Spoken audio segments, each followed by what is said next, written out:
என்னடா ரெண்டு பேரும் ஒட்டுக்கா வந்திருக்கீங்க, என்ன வேணும்?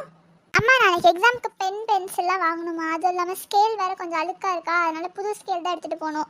அப்புறம் வேறு கொஞ்சம் ஸ்டேஷ்னரிலாம் வாங்கணும் மம்மி. ஓஹோ, கடைக்கு போகிறா போல.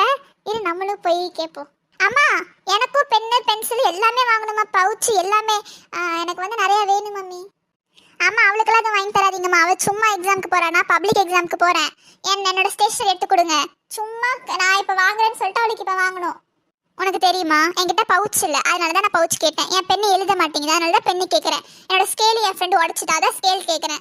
என் பென்சில் வந்து குட்டி ஆயிடுச்சு, அதான் பென்சில் ஒன்று வேணும்னு கேட்குறேன். சரி மூச்சு விடாம ஏன் பேசிட்டு இருக்க, போய் வாங்கிட்டு வாங்க போங்க. அம்மா நான் வேணா அங்கே வண்டியில் போயிட்டு வரட்டா?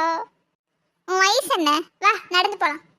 உனக்கு என்ன வந்துச்சு, நான் தான் அம்மா கிட்ட கேட்குறேன். நான் மட்டுமா போக கேட்குறேன், நீ தானே பின்னாடி உட்காந்து வருவேன். அடக்கடவுளை எப்படியோ ஒன்று வாங்கிட்டு வந்து படிக்க உட்காருங்கம்மா, போங்கம்மா.